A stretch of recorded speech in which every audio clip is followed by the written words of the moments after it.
What if I told you that the healthy breakfast you carefully chose this morning, the one you thought was a step towards a vibrant, energetic life, is actually a silent saboteur?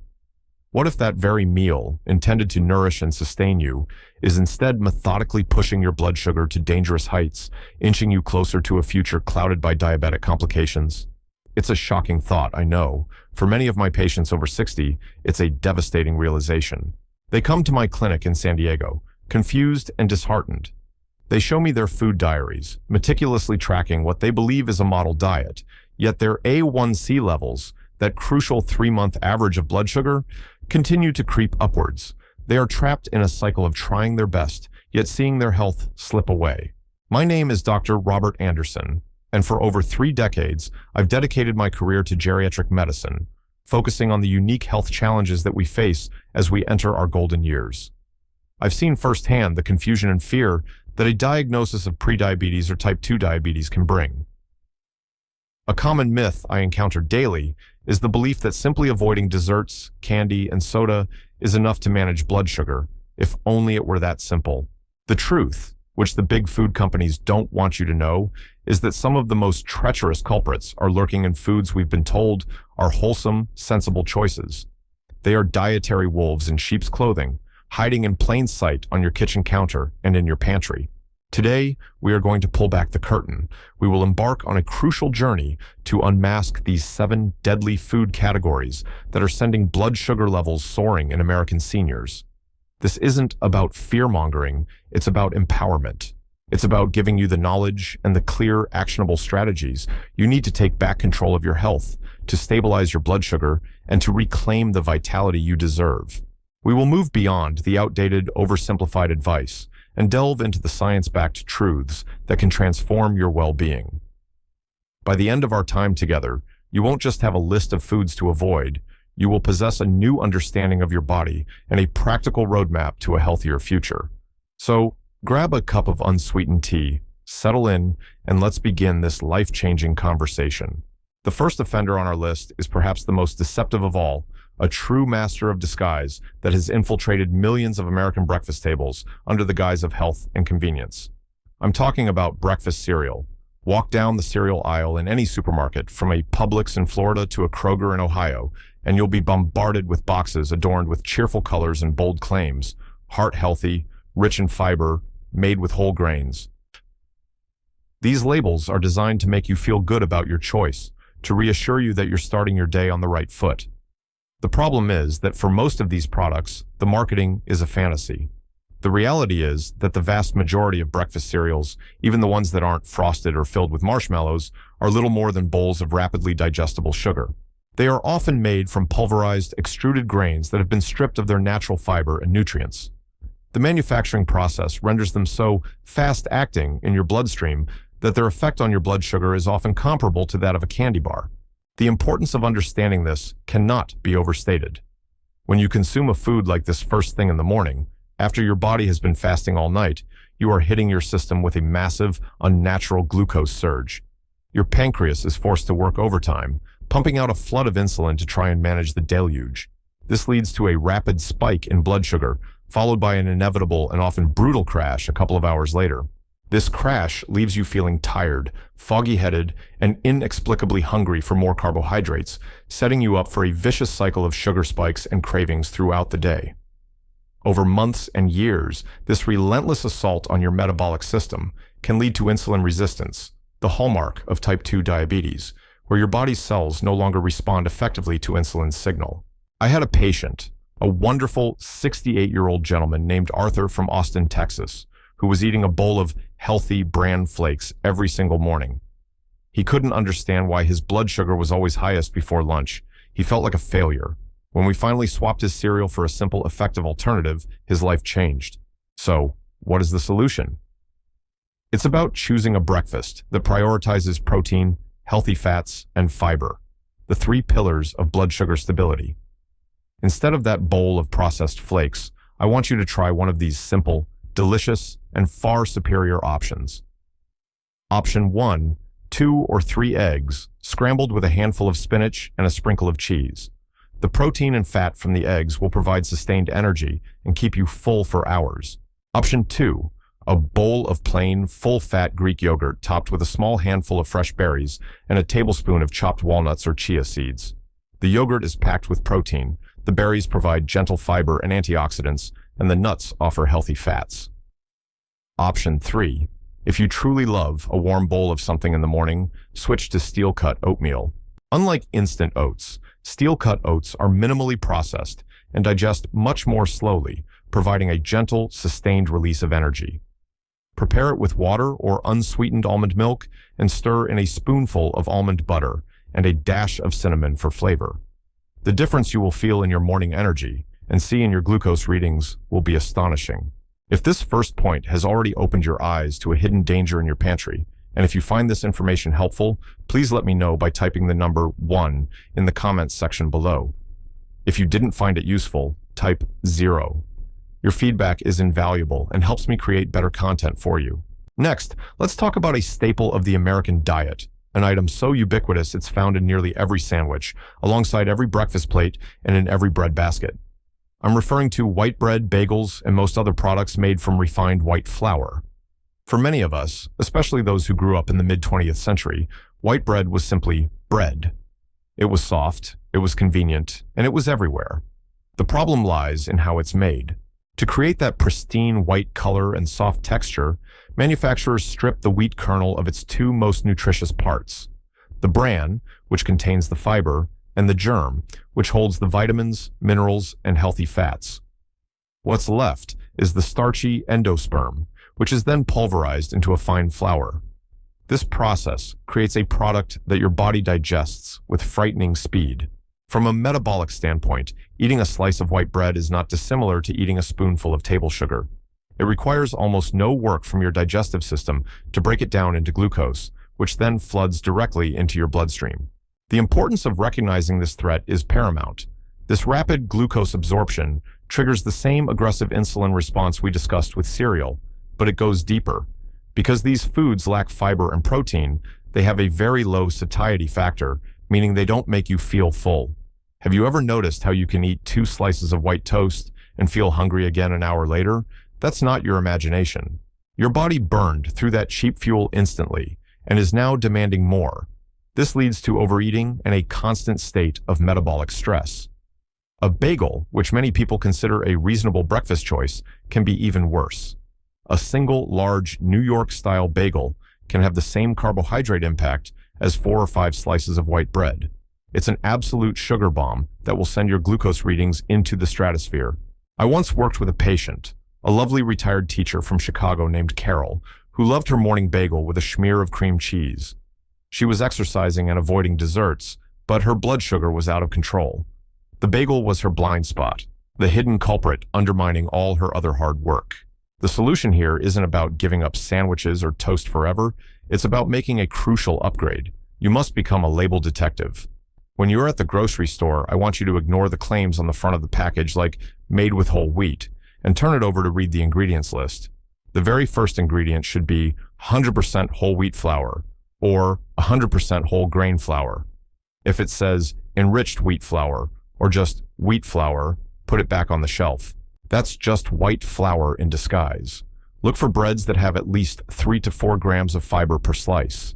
There are fantastic options available now, like sprouted grain breads, Ezekiel bread is a popular brand, or dense European-style rye breads. These are made from the entire grain, so they contain the fiber that dramatically slows down the absorption of sugar. For sandwiches, you can also get creative. Try using large lettuce leaves. Iceberg or romaine work well as a wrap, or consider some of the excellent low-carb tortillas made from almond flour or cauliflower that are now widely available. For Carol, the teacher from Chicago, switching to a single slice of sprouted grain toast loaded with avocado and a sliced hard-boiled egg was a game-changer. She felt satisfied until lunch, and her blood sugar numbers stabilized beautifully. Was this information about bread and bagels useful to you? Has it made you rethink your morning toast? If yes, please type the number 1 in the comments. If this was something you already knew well, please type 0. I read every single comment. Our third deadly culprit is another one that cleverly masquerades as a health product, often found in the natural foods section and recommended for all ages. It is fruit juice and bottled smoothies. We've been conditioned for a lifetime to believe that fruit is nature's candy and that juice is a concentrated shot of vitamins and goodness. Commercials show happy, healthy families starting their day with a tall glass of orange juice. Juice bars blend up vibrant concoctions promising energy and detoxification. The problem is that when you remove the fiber from the fruit, you fundamentally change how your body processes it. Think about it. To make one small 8-ounce glass of orange juice, you need to squeeze about 4 to 5 whole oranges. Would you ever sit down and eat 5 oranges in one sitting? Of course not. Your jaw would get tired, and your stomach would feel full long before you finished, thanks to the fiber and the physical act of chewing. But by drinking the juice, you are consuming all the sugar from those 5 oranges in a matter of seconds, with none of the fiber to slow it down. It is a pure, unadulterated sugar, hit directly to your liver and bloodstream. This is critically important for older adults whose systems may already be less efficient at managing glucose. Drinking a glass of apple juice or orange juice is metabolically almost identical to drinking a can of soda. The fructose, the type of sugar in fruit, is sent directly to the liver. When the liver is overwhelmed with a sudden flood of fructose, it converts much of it into triglycerides, a type of fat that can raise your risk of heart disease. It also contributes significantly to fatty liver disease and, of course, causes a massive spike in blood sugar. The same applies to most commercially prepared smoothies. While they might contain fruit, they are often blended with sugary juices, sweetened yogurts, or even sorbet, and the sheer volume of fruit packed into one serving is far more than you should consume at one time. They are often incredibly high in calories and sugar, despite their healthy image. A patient of mine from Phoenix, a 72-year-old grandmother named Maria, was drinking a large green smoothie every day, thinking she was doing something wonderful for her health. When we looked at the ingredients from the shop where she bought it, we discovered it contained over 60 grams of sugar, more than 2 cans of Coke. She was horrified. The solution is simple and direct. Eat your fruit, don't drink it. I encourage my patients to enjoy 1 to 2 servings of whole fresh fruit per day. The best choices are fruits that are high in fiber and lower on the glycemic index, such as berries, blueberries, raspberries, strawberries, cherries, a small apple, or a pear. The fiber in the whole fruit acts like a net, slowing down the release of sugar into your bloodstream, allowing your body to handle it gracefully without a dramatic spike. If you truly love a smoothie, then you must control the ingredients. Make it at home. Your base should be water or unsweetened almond or coconut milk, not juice. Add a large handful of greens like spinach or kale. You won't even taste them. Add a source of protein like plain Greek yogurt or a scoop of unsweetened protein powder. Add a healthy fat like a tablespoon of almond butter or a quarter of an avocado. Then, and only then, add a small amount of low-sugar fruit, like half a cup of frozen berries. This creates a balanced, blood sugar-friendly meal, not a dessert in a cup. Maria started making her own smoothies this way, and not only did her blood sugar improve, but she also lost weight and had more energy than ever before. Did this section on juice and smoothies surprise you? If you found this explanation helpful in clearing up a common misconception, please take a moment and type a 1 in the comments. If not, please type 0. Your feedback is so important. Let's move on to our 4th hidden enemy, one that resides in the refrigerated section and is almost universally praised as a health food, flavored yogurt. Yogurt, in its natural state, can be a fantastic food. It's a source of protein, calcium, and gut-healthy probiotics. For decades, however, food manufacturers have taken this wholesome food and transformed it into a sugar-laden dessert. The fruit on the bottom, the vanilla-flavored, the honey-swirled varieties, these products are often packed with an astonishing amount of added sugar. A typical 6-ounce container of flavored yogurt can contain anywhere from 15 to 30 grams of sugar. To put that in perspective, a Krispy Kreme Original Glazed donut contains about 10 grams of sugar. This means your healthy morning or afternoon yogurt snack could have the sugar equivalent of eating 2 or even 3 donuts. The importance of scrutinizing your yogurt choice is critical because it's a food people consume daily, thinking they are making a positive contribution to their health. This consistent daily infusion of sugar, often from a source you believe is benign, is one of the most insidious ways people unknowingly sabotage their blood sugar control. The sugar listed on the nutrition label is often a combination of naturally occurring lactose, milk sugar, and, more problematically, added sugars like high fructose corn syrup, cane juice, or fruit purees and concentrates, which are just more forms of sugar. This creates that same familiar pattern: a quick spike in blood glucose, a rush of insulin, and the subsequent crash and cravings. It's a trap, pure and simple, and it's one that catches so many well-intentioned older adults. I worked with a retired couple from Denver, Bill and Sandra, who were both pre-diabetic. They diligently ate their flavored yogurts every afternoon as a healthy snack. They were completely unaware that their daily habit was contributing significantly to their persistently high blood sugar readings. The solution is wonderfully straightforward. Switch to plain yogurt and flavor it yourself. Your best choice is plain, unsweetened Greek yogurt. Why Greek? Because the straining process removes some of the whey and lactose, resulting in a product that is significantly higher in protein and generally lower in carbohydrates and natural sugar than regular yogurt. The high protein content is a huge advantage for blood sugar control and satiety. Read the label. A good plain Greek yogurt should have around 6 to 9 grams of sugar, all from lactose, and 15 to 20 grams of protein per serving. Now, for the fun part, you get to be the chef. Add your own natural, healthy flavorings. Stir in a half cup of fresh or frozen berries. Add a sprinkle of cinnamon, which has been shown to have a positive effect on insulin sensitivity. Mix in a tablespoon of chopped nuts or seeds for healthy fats and a satisfying crunch. A drop of pure vanilla extract can also add a lot of flavor without any sugar. By doing this, you control the amount and type of sweetness, you add fiber, and you create a snack that is genuinely healthy and will keep your blood sugar stable and your energy levels high for hours. Bill and Sandra made this simple swap, and within a month, both saw meaningful improvements in their daily glucose logs. Was this tip about yogurt an eye-opener for you? If you found it helpful and are now planning to check the labels on your yogurt, please type a 1 in the comments below. If this wasn't new information for you, please type 0. Thank you for participating. Our fifth food to scrutinize is a beloved American comfort food, a staple at family dinners, holidays, and restaurants across the country: the potato. Specifically, we need to talk about potatoes in their most common processed forms: mashed potatoes, French fries, and even the simple baked russet potato.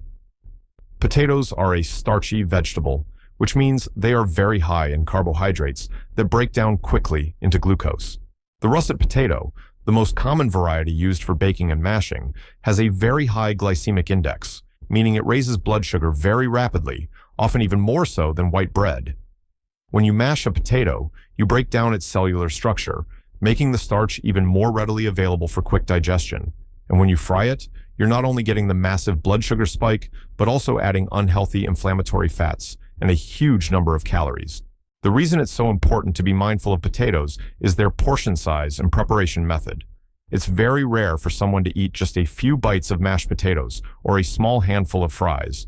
We tend to eat them in large quantities as a major component of the meal. A large baked potato or a generous serving of mashed potatoes can easily pack 50 to 60 grams of fast-acting carbohydrates, which is a significant load for anyone's metabolic system to handle, especially for an older adult with some degree of insulin resistance. It's a comfort food that can create significant metabolic discomfort. I recall a patient, a 75-year-old veteran named George from Boise, Idaho, a state famous for its potatoes. He told me, "Dr. Anderson, I can give up cake, but don't ask me to give up my potatoes." He associated them with a lifetime of happy memories. The goal wasn't to eliminate them, but to find a smarter way to incorporate them so he could still enjoy his food without jeopardizing his health. The solution here involves a three-pronged approach: modification, moderation, and substitution.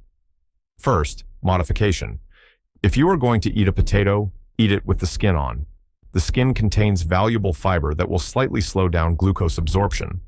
Also, letting a cooked potato cool down before eating it, as in a potato salad with a vinegar-based dressing, can increase its resistant starch content, which is harder to digest and has less of an impact on blood sugar. Second, moderation. Portion size is everything. A serving of potatoes should be no larger than the size of your fist, or about 1 cup. And critically, always pair it with ample protein and non-starchy vegetables. Never eat a potato on its own. The protein and fiber from the rest of your meal will help buffer the blood sugar response. Third, substitution. This is your most powerful tool. Swap the high glycemic russet potato for a lower glycemic alternative. Sweet potatoes, yams, despite their sweet taste, have a lower glycemic index and more fiber and nutrients. Or, for a truly fantastic low-carb swap, try mashed cauliflower. When steamed and blended with a little butter, salt, and pepper, it has a wonderfully creamy texture and can be a surprisingly delicious stand-in for mashed potatoes. George from Boise started having a smaller portion of baked potato with the skin on, alongside a large portion of steak and green beans, and on other nights, he grew to love mashed cauliflower. He found a balance that worked for him. Has this perspective on potatoes been helpful? Did you know about the mashed cauliflower trick? If you learned something new here, please type a 1 in the comments. If this was all review for you, please type 0. Your engagement is wonderful. The 6th deadly food on our list is a staple for more than half the world's population and a common side dish in American homes: white rice. Similar to white flour, white rice is a refined grain. It has had its husk, bran, and germ removed, leaving only the starchy endosperm. This refining process strips it of most of its fiber, vitamins, and minerals, and turns it into a carbohydrate that is very quickly converted to glucose in your bloodstream. A serving of white rice can cause a blood sugar spike that is sharp and swift, placing a significant demand on your pancreas. Many cultures that have traditionally consumed large amounts of white rice are now seeing skyrocketing rates of type 2 diabetes as their lifestyles become more sedentary. The combination of high white rice consumption and low physical activity is a potent recipe for metabolic disaster. Understanding the impact of white rice is especially important because it's often seen as a harmless, light side dish. People will carefully prepare a healthy lean protein like grilled chicken or fish and a steamed vegetable, and then unknowingly sabotage the entire meal by serving it on a large bed of white rice. The volume we consume is also a major issue. A typical restaurant serving of rice can be 2 or 3 cups, which can contain a staggering 135 grams of carbohydrates. For an older adult trying to manage their blood sugar, this is like pouring gasoline on a fire. It overwhelms the body's ability to produce enough insulin to cope, leading to prolonged periods of high blood sugar, which can damage nerves, blood vessels, and organs over time. I had a patient, a 65-year-old woman from California named Susan, who loved Asian and Mexican cuisine. She couldn't imagine her favorite dishes without rice. Her blood sugar logs were a mystery to her until we identified the huge glucose spikes that occurred every time she ate out. The solution, as with our other culprits, is about making smart swaps that don't sacrifice flavor or satisfaction. The most direct substitute is brown rice. Because it is a whole grain, it retains its fiber, which leads to a much slower, more gentle blood sugar response. However, portion control is still important. Another excellent alternative is quinoa. While technically a seed, it's cooked like a grain, is a complete protein containing all 9 essential amino acids and is high in fiber, making it a superstar for blood sugar control. But my favorite and most powerful substitution for my patients is riced cauliflower. You can buy it frozen or make it yourself by pulsing cauliflower florets in a food processor. You can quickly sauté it with a little olive oil, salt, and pepper, and it makes a fantastic, fluffy, low-carb base for stir-fries, curries, or burrito bowls. Susan started asking for brown rice when she ate out and began using riced cauliflower at home. She discovered she could still enjoy all her favorite flavors without the devastating impact on her health. Have you ever tried riced cauliflower or quinoa? If this section gave you some new and practical ideas, please let me know by typing a 1 in the comments. If you're already a pro at rice substitutes, type 0. Let's keep the conversation going. Finally, we arrive at our 7th and final category of deadly foods, a group of items often perceived as the ultimate health snack: dried fruit and most trail mixes. This one catches so many people by surprise. What could be wrong with fruit that has simply had the water removed? The problem is precisely that, the removal of water. This process concentrates the sugar and calories into a much smaller, denser package. A small handful of grapes is a refreshing, hydrating snack. A small handful of raisins, which are dried grapes, is a concentrated sugar bomb. Because they are so small and easy to eat, it is incredibly easy to consume a massive amount of sugar in a very short period.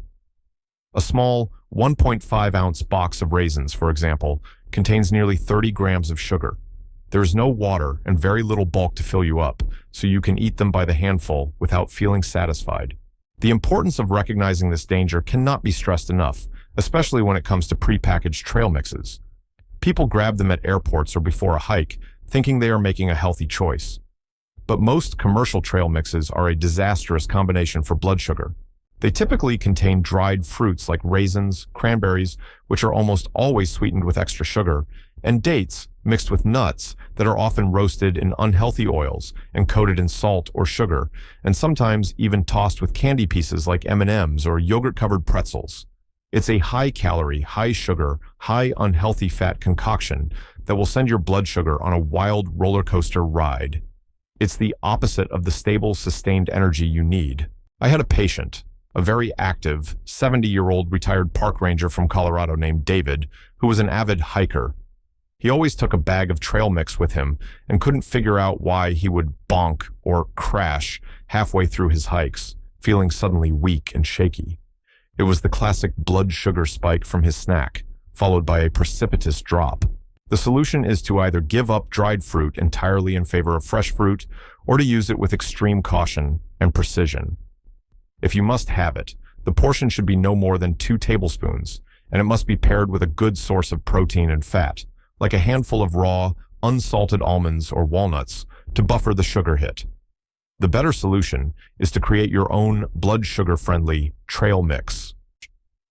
Get a bag of raw, unsalted almonds, walnuts, pecans, and maybe some pumpkin or sunflower seeds. Mix them together. That's it. This mixture of healthy fats, fiber, and protein makes for an excellent, satisfying snack that will provide you with steady, lasting energy. For David, the park ranger, switching his commercial trail mix for a simple bag of mixed raw nuts was revolutionary. He found he could hike for hours with steady energy, no longer experiencing those debilitating energy crashes. He was fueling his body with what it actually needed. We've covered a lot of ground, and I sincerely thank you for your attention.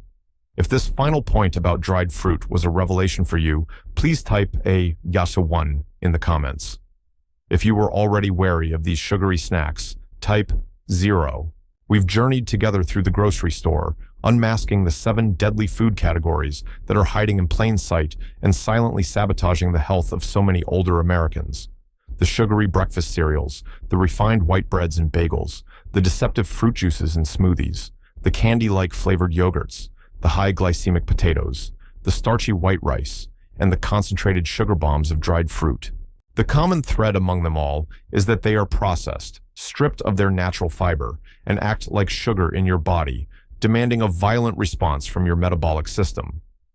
By understanding why they are so detrimental, you have taken the first, most crucial step towards reclaiming your health.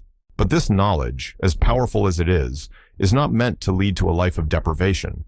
The lesson here is not about what you must give up, but about what you stand to gain. This is about empowerment. Taking control of your plate is taking control of your golden years. It's about choosing foods that will give you the boundless energy to play with your grandchildren on the floor of your living room, the mental clarity to learn a new skill or travel to a place you've always dreamed of seeing, and the physical well-being to wake up each morning feeling vibrant and alive, not tired and achy. This is your life, a life you have worked so hard to build. You deserve to enjoy every precious moment of it with health and vitality. This journey is not a diet. It's a declaration of self-respect. So, I call upon you to take action today. Don't wait until tomorrow or next Monday. Pick one thing from our discussion, just one, and implement it right away. Maybe it's swapping your cereal for eggs. Maybe it's buying plain Greek yogurt instead of flavored. Small, consistent changes are what lead to profound, lasting transformations. And I want to hear from you. In the comments below, please tell me, what is the one food from this list that surprised you the most? Your story and your insights can inspire someone else in this community. If you found true value in our time together today and want to continue on this journey of health and empowerment with me, please hit that subscribe button and click the notification bell so you don't miss our future discussions. And most importantly, the greatest gift you can give is the gift of health. Please share this article with a friend, a sibling, a spouse, or anyone in your life who you care about and who needs to hear this message. You could be changing or even saving a life. Stay healthy, stay informed, and remember that you have the power to build a healthier future. This is Dr. Robert Anderson, signing off.